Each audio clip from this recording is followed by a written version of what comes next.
Empiezo yo mismo, ya que yo no tengo presentación, ya lo comenté pues cuando me pidió Amonio que participara en esta sesión.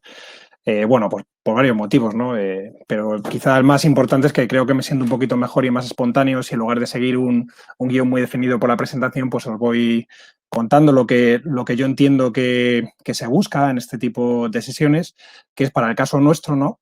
De investigadores, así como suena, pues quizá un poco más serio de lo que estamos ya en una posición algo más estabilizada, pues contar nuestra trayectoria, pero también seguramente, yo creo que esto es más interesante, pues dar el punto de vista que podemos tener nosotros sobre el proceso en el que estáis muchos, ¿no? De formación como estudiantes predoctorales o incluso postdoc todavía en una situación quizá algo pues, precaria que por desgracia pues es algo que cada día se prolonga más, ¿no?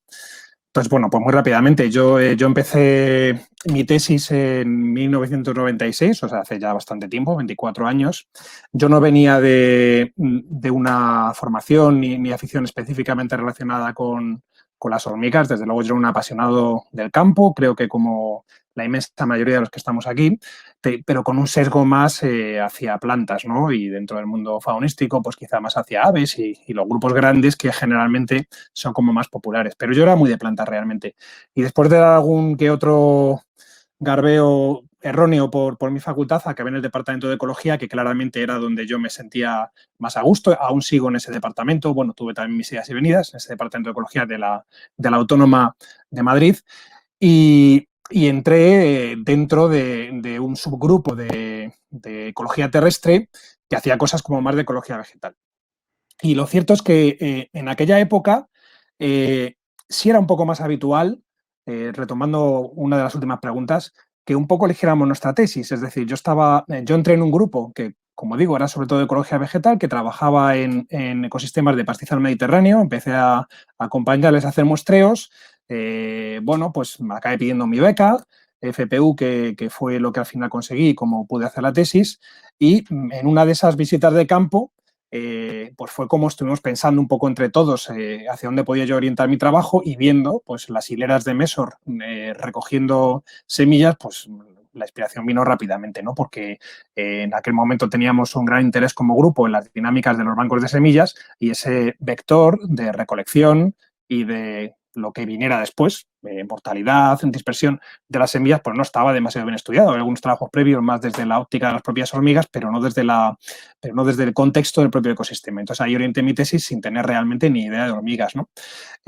Tuve suerte porque en este formato de la beca FPU, como las FPI y similares, teníamos la posibilidad y se tiene todavía esa posibilidad, evidentemente, aunque antes era más fácil, la verdad, porque había pocas becas, pero tenías más disponibilidad de irte lejos con las condiciones que había para viajar. Entonces tuve la suerte de irme a lugares lejanos, que eso siempre está bien, pero también de encontrarme con investigadores muy potentes, ¿no? Quizá mi viaje más iniciático fue el que hice pues, el primer año que tenía la posibilidad a Australia, donde estuve con Alan Andersen, que fue realmente que fue clave, ¿no? O sea, con él aprendí lo básico de ecología de hormigas, de interacciones con plantas, y allí planteé mi tesis realmente. Tampoco había un esquema. No es como ahora, esto es una diferencia que yo veo muy clara, ¿no?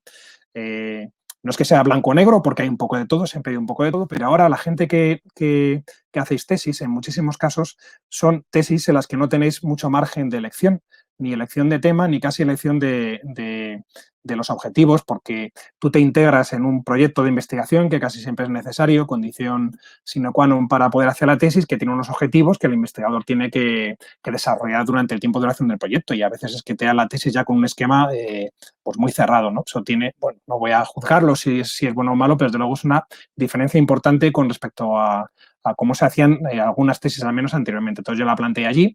Luego el siguiente año tuve también la suerte de viajar a Sudáfrica, donde estuve un tiempo con William Bond, que no es que sea un mimecólogo, pero es un ecólogo vegetal muy conocido. No sé si aquí os sonará tanto, pero sí tiene trabajos muy interesantes de dispersión de semillas por hormigas. En aquella época hacía más. Y fue también una gran ayuda. Es un tipo muy creativo, es un tipo porque sigue haciendo de las suyas, a pesar de que tiene cierta edad, pues muy transgresor, con muchas cosas, y fue un contacto muy interesante. Y luego, pues tuve otro viaje que para mí fue clave, en el que conocí a Deborah Gordon. Entonces, todo esto lo cuento, aparte de por ese elemento cebolleta que igual se espera de nosotros, para lanzaros un primer mensaje, y es lo importante que es, yo creo que la gente lo tiene asumido, pero yo lo insisto, lo enfatizo mucho, lo importante que es acercarte, pegarte a gente interesante, a buenos investigadores, pero también a gente que sea brillante, escucharles, verles en acción, y de ahí se obtiene una enorme inspiración para vuestro trabajo o para nuestro trabajo. Otro elemento que destacaría sobre mi periodo doctoral fue que también pasaba antes más a menudo que se me fueron los años. Pues lo acabé a tiempo, se me acabó la beca, me tuve que ir a la universidad. Estuve bastantes años trabajando como profesor de secundaria, que es una experiencia que en lo personal muy interesante, pero que a lo mejor ahora pues, tampoco es cosa de que me haré con ello. Acabé a mediados de ese periodo de mi vida en el que fui profesor de secundaria mi tesis, y bueno, pues ahí tuve unos años duros en los que yo tenía claro que yo quería volver a la academia, de algún modo, ¿no? Y, y con el escaso tiempo que tenía, con el escaso tiempo que me dejaba mi trabajo, pues hice el esfuerzo que pude para sacar adelante todas las publicaciones que tenía pendiente, y realicé algún que otro estudio a coste cero, pues con mis propios medios, y al final conseguí reincorporarme, ¿no?, al departamento de ecología, pues aprovechando que hubo un momento en que se abrió otra vez la posibilidad de que se harían plazas, no es como ahora, que está el tema cerradísimo, y desde entonces estoy ahí.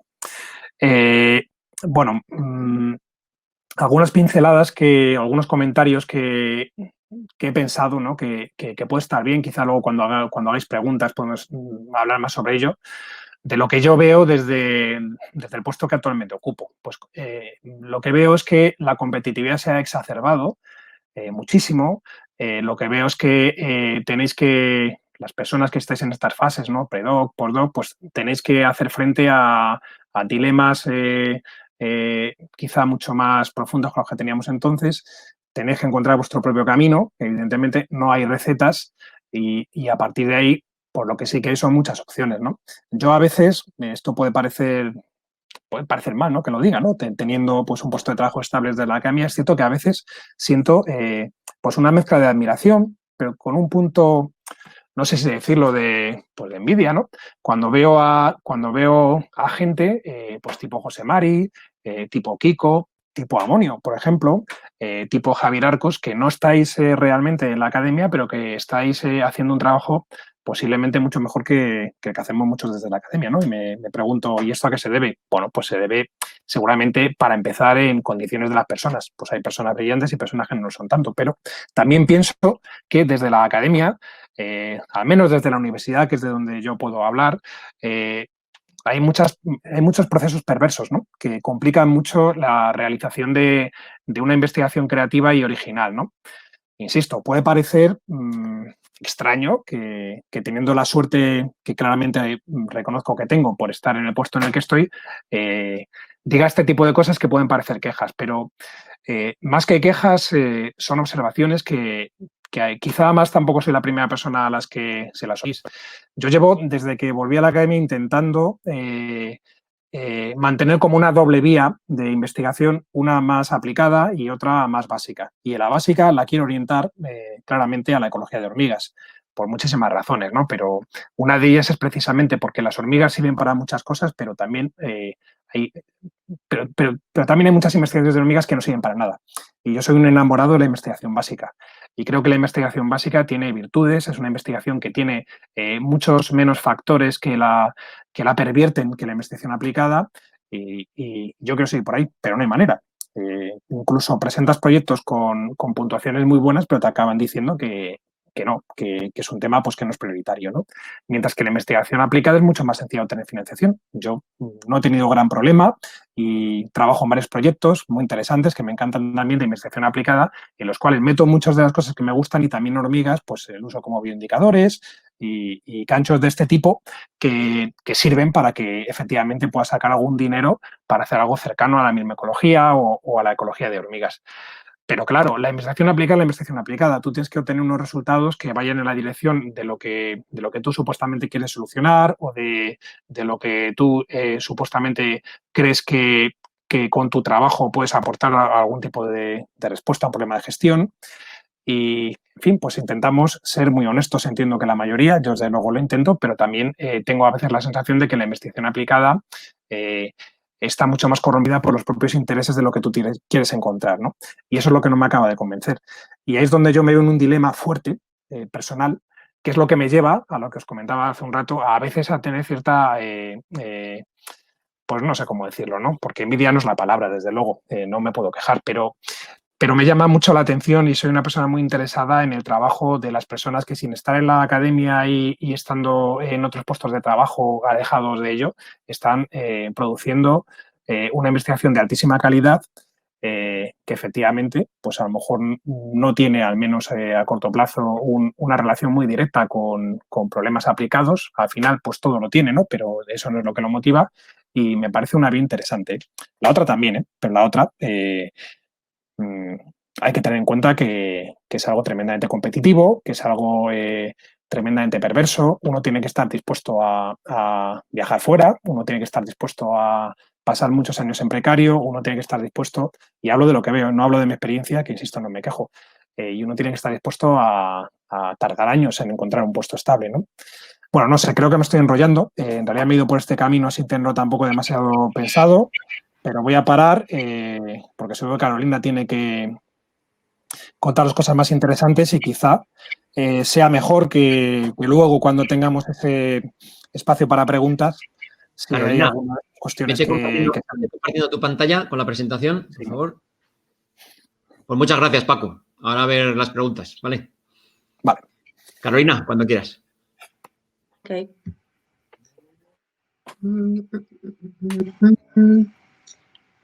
¿Cómo era esto? Pones el ratón sobre tu imagen, te sale una barrita arriba, la pantallita con la flecha. Ahí estoy. ¿Estamos? ¿Estás? Bien, genial. Bueno, ¿se ve? Se ve, se ve. Es que había quitado el sonido. Vale, se ve. Ok. Bueno, una brevísima línea de tiempo. Primero de todo, buenos días, buenas tardes, o, bueno, según corresponda. Brevísima línea de tiempo de Caro París. Obviamente, el primer evento más importante al haber nacido. Y a los 10 años ya se definió lo que iba a ser el resto de mi vida, básicamente de la mano de un viaje a las cataratas del Iguazú, en Parque Nacional Iguazú, en el año 79, y básicamente mi infancia transcurrió de la mano de lecturas de Julio Verne, Emilio Salgari, Jacques Cousteau, o sea que la naturaleza y la aventura ya me guiaron, digamos, en lo que iba a ser mi futuro. Siempre me fascinaron los insectos, o sea, bicho que veía, bicho que lo agarraba y era como que, wow, mirá, es un extraterrestre en pequeñito, qué bueno esto, y levantaba piedras y era la típica niña que se subía a los árboles y mi madre estaba preocupada porque decía, esta chica es un poco varonera. Bueno, en fin, se definió así la cosa. Nada, una adolescencia normal, comencé la universidad y la terminé en el 2001, la Facultad de Ciencias Exactas y Naturales en la Universidad de Buenos Aires, y terminé defendiendo lo que nosotros denominamos una tesis de licenciatura. En nuestra universidad se pueden hacer 23 materias y una tesis de licenciatura, que es un trabajo de investigación, o 24 materias, o uno decide. Perdón, 22 y una tesis, o 23 en total, puse una materia más. Esta tesis básicamente fue con hormigas, o sea que imaginen, tengo un largo, un largo camino recorrido con las hormigas, y fue de Camponotus punculatus, con Camponotus punculatus, que es una hormiga nativa de aquí de Argentina, que debido a las transformaciones en el uso de la tierra, tienen bajo determinadas circunstancias explosiones demográficas y hace lo que denominamos tacurúes, que son nidos muy, muy duros. Imaginen que son como termiteros casi. De hecho, a veces se le asocian termitas. Y básicamente lo que investigué fue la mesofauna asociada a la descomposición de materia orgánica. Esa fue mi primera investigación. Termina el 2001 y emigramos a Barcelona junto con Pablo, mi esposo, y era ya algo planeado este viaje. Y bueno, allí tuve la grandísima suerte, luego de 6 meses de estar boyando, porque quería conocer a la persona adecuada, de conocer a Xavier Espadaler y empezar una tesis doctoral en la mano de Lasius Neglectus, y obviamente guiada por él. Xavier, en su infinita bondad, me dejó armar mi propio proyecto de tesis doctoral, lo cual es un antes y un después. No es lo mismo incluirse en un proyecto ya armado que comenzarlo a pensar uno mismo. Ese proceso de pensar, de leer, de charlar con tu jefe es súper, súper importante para la formación de un tesista doctoral. Si no lo pueden hacer en su totalidad, está bueno que aunque sea plantear un capítulo, algo que les permita como desarrollar su propia imaginación, su propia capacidad, a expensas que las cosas no puedan salir, obviamente. Que fue un poco lo que me pasó, uno de los experimentos que planteé en el CREAF, ahí en la Universidad a la Autónoma de Barcelona, el primer año no salió y fue desesperante. Y era un experimento con Lasius neglectus, Lasius grandis, Lagnus roboris, que es uno de los áfidos que atienden las 2 especies de hormigas en encinas pequeñas. Y lo que quería ver era cómo se modificaban los volátiles de la encina según qué hormiga estuviera atendiendo el áfido. Bueno, montarlo fue todo un año de aprendizaje, como dije, no salió bien al principio, y Xavier me dijo, ¿lo quiere volver a hacer? Hágalo, pero se va a recibir más tarde.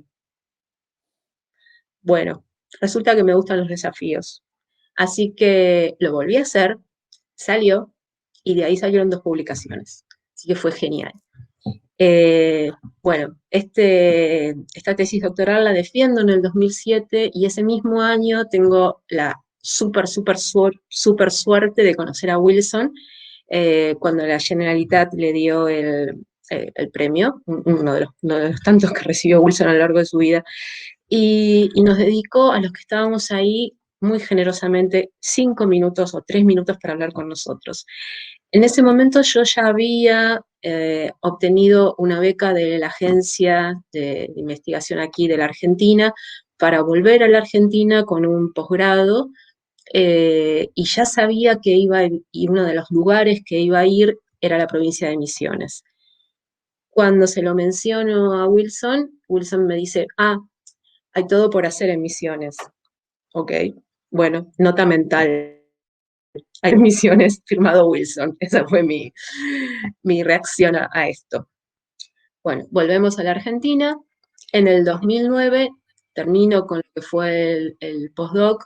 Fue un postdoc relacionado con la actividad y el acarreo de biomasa por parte de Acromyrmex lobicornis, que es una hormiga de hojas, fue declarada, para que se den una idea de cómo la odian aquí, fue declarada plaga nacional en 1939, si mal no recuerdo. Tiene una amplísima distribución dentro de Argentina, desde el norte de Argentina hasta lo que sería el norte de la Patagonia, y sí, es terrible como realmente corta hojas y, bueno, su capacidad de acarreo de biomasa. Este posgrado lo hice de la mano de Alejandro Fargi-Brenner, quien también tuvo una actitud muy generosa cuando me dijo, mira, vos andá a las provincias, hacé lo que tenés que hacer, y si después te querés quedar unos días para desarrollar tu propio proyecto, yo no tengo problema. Genial. Entonces ahí vino a la memoria la frase de Wilson, hay todo por hacer en Misiones. Ahí comenzó uno de las líneas de investigación que actualmente tengo. Actualmente me desarrollo como docente e investigadora de la Universidad de Buenos Aires, desde el 2009 de hecho. Les cuento, por ahí esto no es algo muy común, no lo sé, pero sé que en España en general cuando uno adquiere la categoría de docente, en general suele ser así como bastante estable el puesto. Aquí no es así, aquí lo que tenemos que hacer es cada 3 años tenemos que dar concursos y si salimos según el puesto que obtengamos en ese concurso es, bueno, si obtenemos o no el puesto. Entonces, cada 3 años tengo la posibilidad de quedarme sin trabajo, básicamente. ya a medida que uno se va quedando cada vez más en la institución, es más probable que eso no ocurra. Más probable, pero no seguro. Y otro evento que me parece importante mencionarlos es que en el 2012 tuve la oportunidad de hacer el ANCORS como Lina, y fue un antes y un después, para mí por lo menos, porque cuando volví, les dije a todos mis colegas, tenemos que hacer algo así aquí en Buenos Aires o en Argentina, en algún lugar, tenemos que hacer algo así. Y obviamente todos me miraron con cara de, sí, lo vamos a hacer. Bueno, nadie me creyó.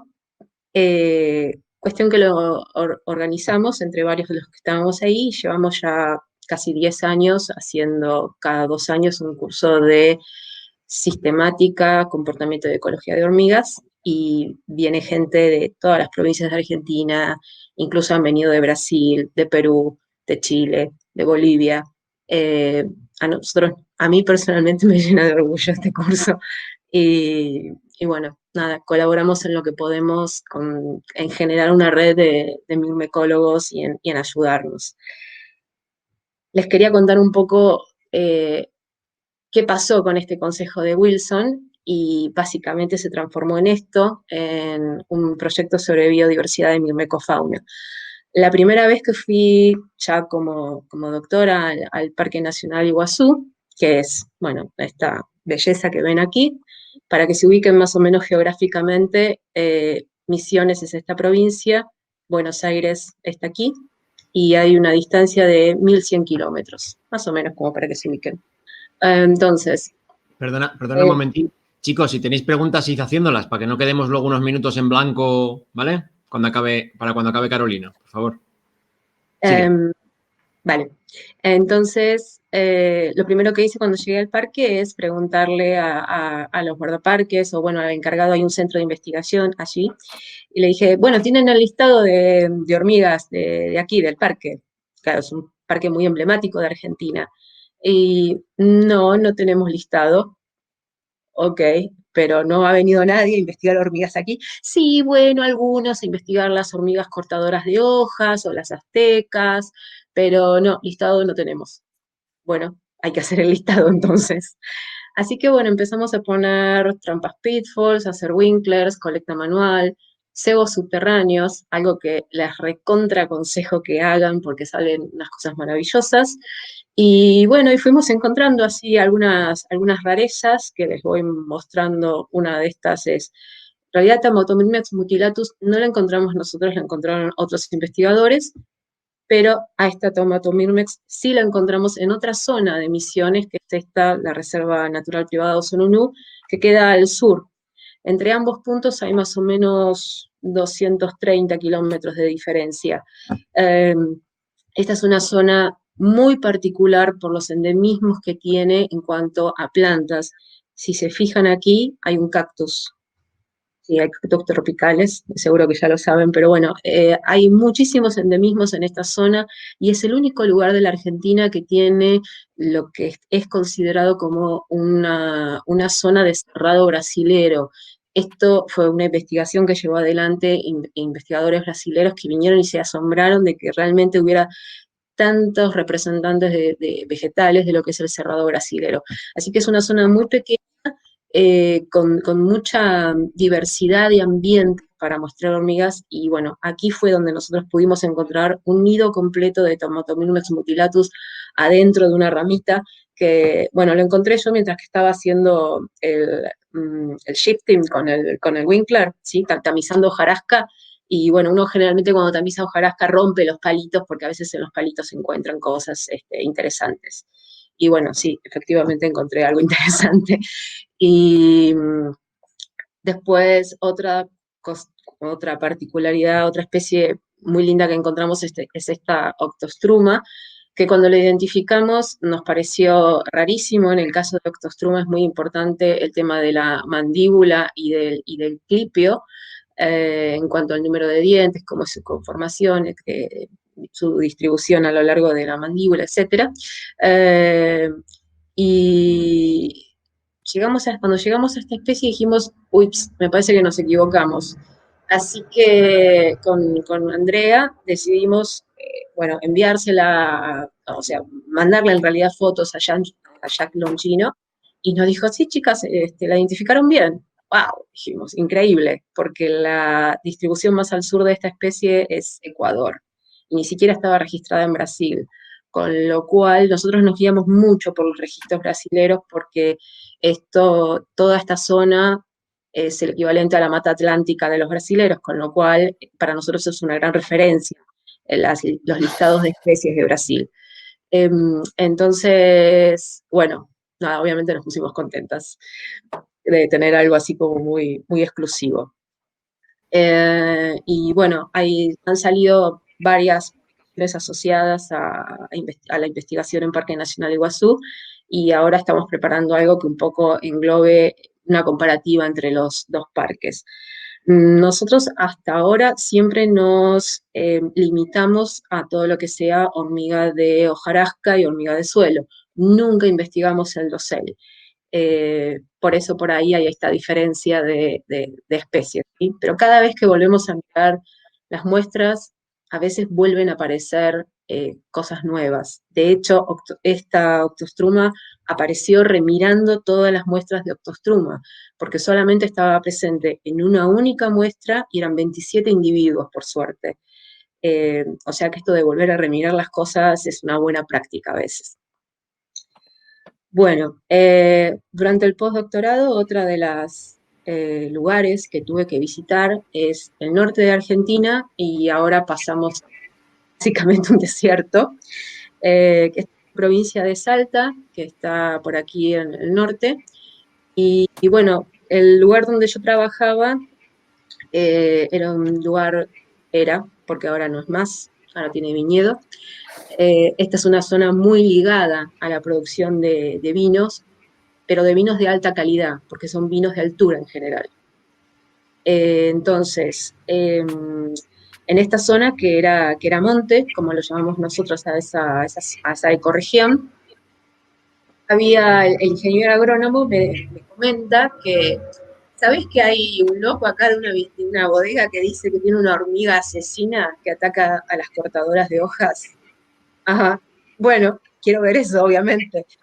Era pleno invierno, así que fui, y este hombre me recibe y me dice, sí, sí, sí, está por todos lados. Está por la casa, está en la bodega, está en el jardín, y yo la veo que se mete adentro de los hormigueros y saca unas cositas blancas. Ajá, son redonditas esas cosas. Sí, sí, son redonditas, parecen como gusanitos, dice. Dice, está abajo de las piedras. Pateo una piedra y empiezan a salir hormigas como si fuera agua, casi. Entonces digo, bueno, mira, voy a agarrar una muestra y me la llevo al agua y te la identifico y te digo qué es. Bueno, vuelta al laboratorio, miro la hormiga, vuelvo a sospechar y digo, no, me parece que me equivoqué porque esto acá no puede estar. Se la mando a Alex Wild y confirma, me dice, sí, sí, es Linepitema humile. Bueno, sonamos entonces. Le comento, le hago toda la historia de que es Linepitema humile a este señor, y el señor estaba muy contento hasta ese momento, porque me decía, puede ser un control biológico, ¿no? Y yo digo, no, no es un control biológico, tenés una invasión. Y además, esta hormiga se alía con la cochinilla de la vid. Y claro, otra clase de biología, explicarle qué es esto de la atención de las hormigas hacia los insectos que producen melaza, ¿no? Entonces, ahí le cambió la cara al señor. Bueno, lo primero que hicimos fue delimitar un poco esta colonia. Llegamos a la conclusión de que está solamente en esta... Carolina, Sí, te voy a tener corto? que... Nos quedamos sin tiempo, sí. Vale, listo, nada. Si quieren pueden ver este video y van a ver cómo se pelean Acromyrmex y el Linepitema. Buenísimo. Voy a preguntarte las preguntas por... Como ya hemos visto hoy a Lina, a Dani y a Gemma, ¿vale? Te las voy a leer yo. De Lina Pedraza. ¿Ustedes creen que sí es posible encontrar una... A ver, ¿ustedes creen si es posible encontrar una estabilidad económica y a su vez lograr equilibrar la vida personal, o sea, la vida profesional con personal siendo investigadores?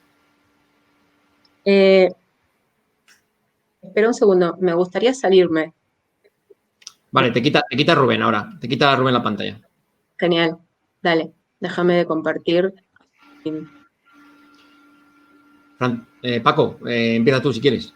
Sí, vale. Bueno, yo lo primero Por favor, que breves diría... dentro de lo que se pueda, ¿vale? Sí. Sí, no, lo que iba a decir es que, claro, en el fondo la pregunta lo que esconde es una sensación que entiendo que tienes, Lina, al hacerla, de que realmente es muy difícil, efectivamente, la posición de investigador estable sin pasar por enormes sacrificios. Entonces, la respuesta es sí.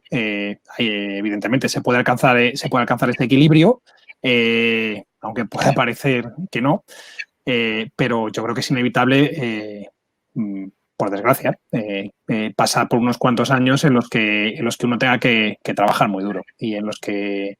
Y esto no es una buena noticia, pero hay que decirlo, ¿no? Yo siempre suelo decir que lo peor de la vida es confundir los deseos con la realidad. Y los caminos son múltiples, las recetas no existen, cada uno tiene y cada una tiene que valorar sus condicionantes y ver hacia qué dirección toma. Pero no se puede negar que, al menos en el contexto español, que es el que yo conozco un poco más, ahora mismo es prácticamente imposible alcanzar una posición de investigador estable sin tener claro que tú tienes que renunciar a algunas cosas y pasar unos cuantos años de penuria. Luego, pues es verdad que, al menos en la universidad, hay un momento que también es una cosa está mal planteada, pero bueno, lo cierto es que hay un momento que es el que, si consigues una plaza de profesor ayudante doctor, que no es una plaza estable, pero en la práctica lo estás haciendo, pues ya has dado el paso grande y a partir de ahí, pues la cosa se tranquiliza un poco. Es posible llegar, pero los años que tendréis que pasar hasta alcanzar una posición de este tipo son duros. Vale, Carolina, tú si quieres responder a esta, la respondes luego escribiendo, ¿vale? Por favor. Sí, ok. De Dani. Para Carolina, ¿suele ir gente de Europa a ese curso que organizas? ¿Existe la posibilidad de pedir becas para cubrir los costos del viaje y la matrícula? Es una buena oportunidad para probar el mate. Y además te añado yo, ¿vale? Por interés también, ¿en qué fecha se hace? Ok, no tenemos becas porque no tenemos financiación para ese curso. De hecho, no podemos ni siquiera financiarle el viaje a quienes vienen de otras provincias de Argentina. Entonces, imagínate que financiar un viaje desde Europa nos resulta imposible. El dinero que solemos cobrar lo invertimos en los kits que le damos a los alumnos, que le damos un kit completo montado, o sea, hay muchas cosas, mucho material que se mueve, digamos, y no sé, tratamos como de armarnos lo más que podamos, cosa que el alumno lo único que tenga que hacer es transportarse del nada. Así que no, por ese lado lamentablemente no contamos con lo que sí hacemos muchas veces es hospedar a los alumnos en nuestras casas para que, bueno, que les resulte un poco más liviano. Y nada, si no les molesta nada compartir la habitación con niños o mascotas. Vale, fechas y precio, Carolina, así breve. ¿Cómo? ¿Fecha?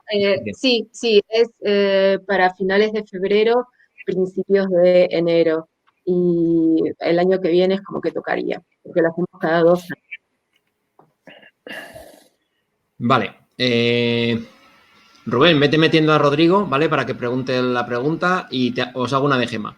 Ante la situación actual, en la que la ecología sigue estando relativamente olvidada en la financiación para investigación, pero aumenta el interés de la gente por esta materia, ¿cómo veis el futuro de la microecología? ¿Pensáis que mejorará la situación actual de financiación para esta materia? Breves, por favor. La microecología fuera de la ecología, entiendo que te refieres, Gema. Pues no sé qué decir.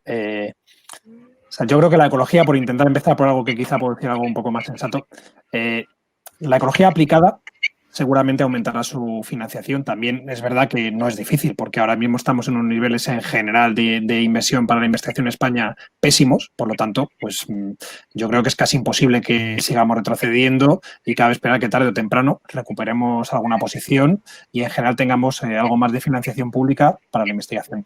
Dentro del campo de la ecología, probablemente la ecología aplicada sí. La ecología pura, la ecología de Humboldt, la ecología que a muchos nos enamora, pues no. Y la microecología, pues haría un poco la misma reflexión. En la medida en la que la microecología pueda tener venta desde el punto de vista aplicado, pues por ahí podremos rascar algo y tendremos que colar micología pura como podamos. La sociedad se ha vuelto tremendamente utilitarista, no lo voy a juzgar. Bueno, ya en mi época, y intentaré no enrollarme, pero ya en mi época yo recuerdo que uno de esos momentos que también me marcaron fue cuando en los primeros meses de planteamiento de mi tesis, en los cuales, pues como todo el mundo, la inseguridad te invade, pues hablando con una persona, bueno, pues con alguien de mi edad, ¿no? Era la novia de un amigo mío, cuando le conté todo aquello se indignó. Se indignó de que hubiera dinero público destinado a financiar una tesis como la mía. Y yo creo que eso es algo que se ha exacerbado. Es decir, la gente es incapaz de entender que hay cosas que no tienen un rendimiento económico a corto plazo, pero que también son beneficiosas para la humanidad. Y estamos en ese punto, ¿no? Por lo tanto, todo aquello que no tenga una connotación aplicada va a ser difícil venderlo. Seguiremos intentándolo. Pero básicamente hay que ser listos y hay que intentar en proyectos aplicados colocar objetivos más o menos enmascarados en los que te permitan hacer tu investigación pura, taxonómica, micológica, tirando de un proyecto que en general va buscando otra cosa. Vale, ¿algo que añadir, Carolina? Muy, muy breve, por favor. Coincido en el 100% con Paco y básicamente mencionarles que en lo personal nunca tuve financiación. Cuando decidí continuar lo de Salta, usaba mis vacaciones particulares para ir a Salta y hacer los muestreos que tenía que hacer. Luego comencé a tener financiación así como medio indirecta, pero nunca como responsable del proyecto en sí. Creo que hay efectivamente que combinar ciencia aplicada con ciencia básica, jamás hay que abandonar la ciencia básica y está en nosotros el difundir para qué sirve esa ciencia básica. Y decirlo en un cumpleaños, en una reunión, en donde sea, para que empiece a sonar, para que la gente empiece a entender. Está en nosotros hacer eso. Vale, preguntas de Rodrigo Paul. Como investigadores, ¿qué importancia le asignan a sus carreras, en sus carreras a la búsqueda y elección, si es posible, del director-directora de máster o tesis? ¿Y qué aspectos les parecen más relevantes para que los estudiantes tengan en cuenta? Bueno, yo por alusión voy a decir que el consejo que siempre doy a la gente que quiere hacer tesis, siempre les digo, va a ser duro, pero si realmente sientes que lo quieres hacer, hazlo, porque nadie te va a quitar esa satisfacción. Digo, pero elige muy bien a qué persona te va a dirigir. Es mejor una persona con la que puedas dialogar y llegar a soluciones comunes, aunque no sepan mucho del tema, porque al final tú eres el que más vas a saber del tema que haces. Digo que 7 personas que se crean expertos de todo y no te dejen tomar ni una sola decisión. Y ahora contestáis vosotros, por favor. Paco, Rodrigo ya sabe mi respuesta. Bueno, pero el resto no la sabe. Coincido con Amonio.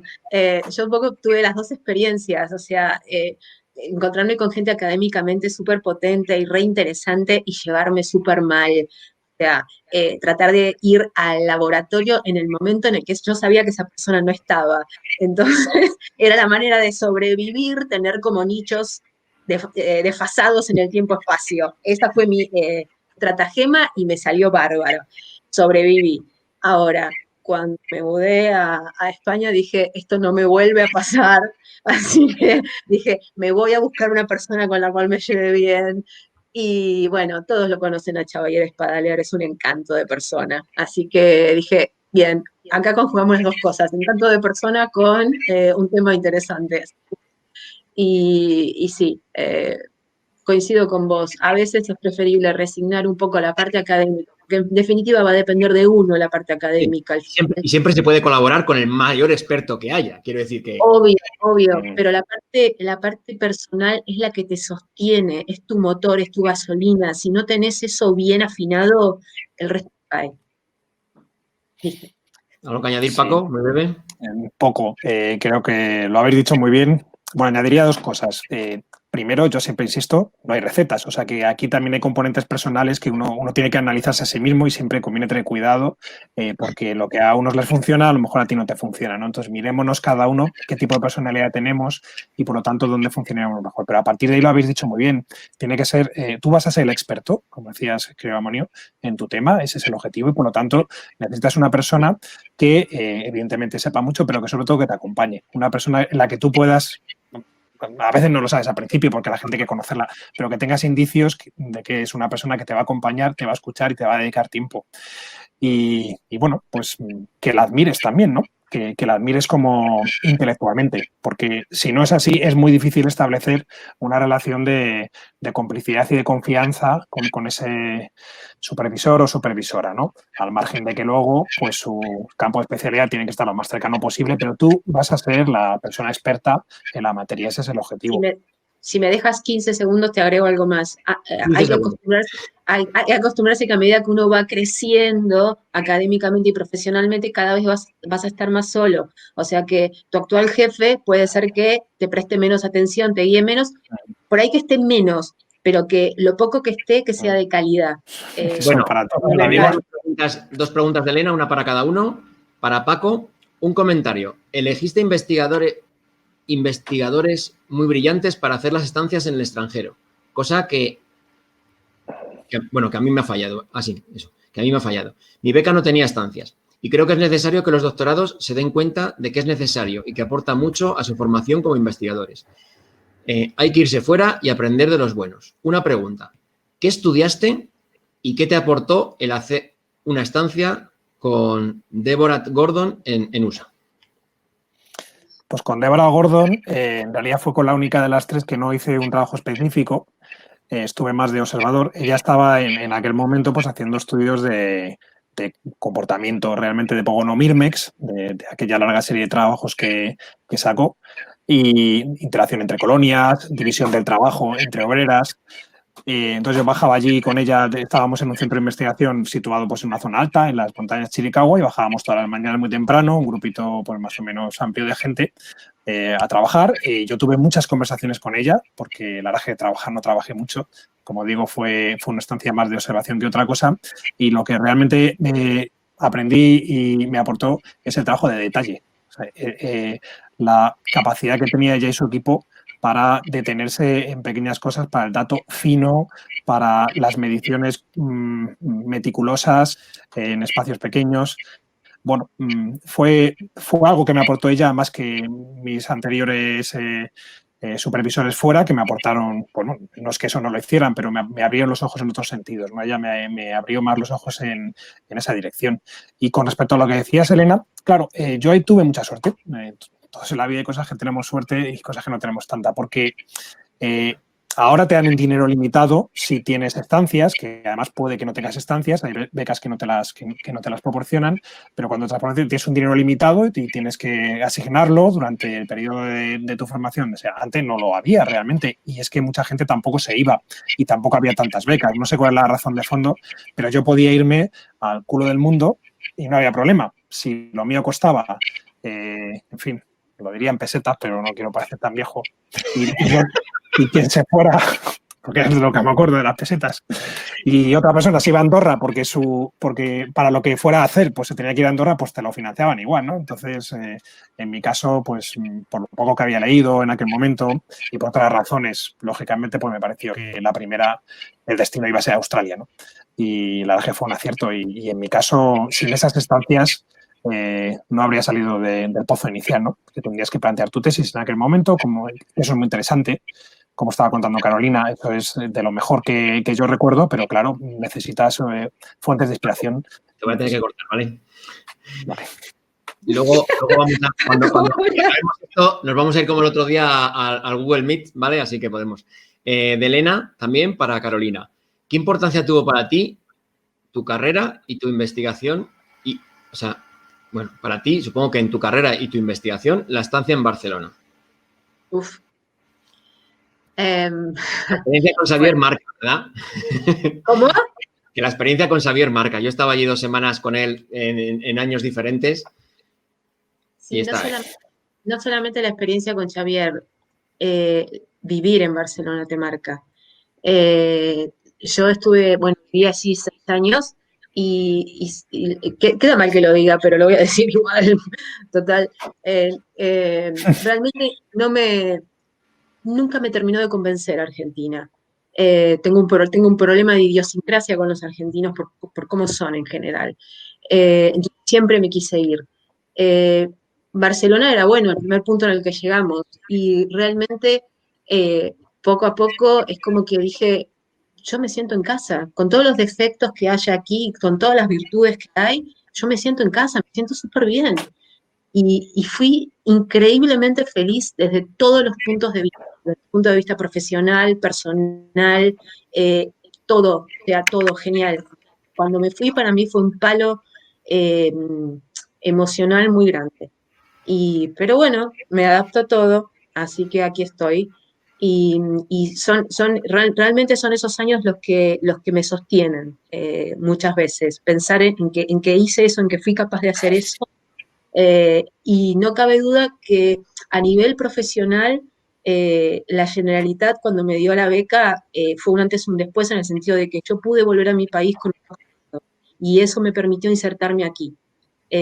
Si no, como licenciada solamente, no sé si hubiera podido, la verdad, seguir en ciencia. Pero bueno, por eso marca un antes y un después para mí Barcelona. Pues muchísimas gracias. Damos por finalizado este AMA.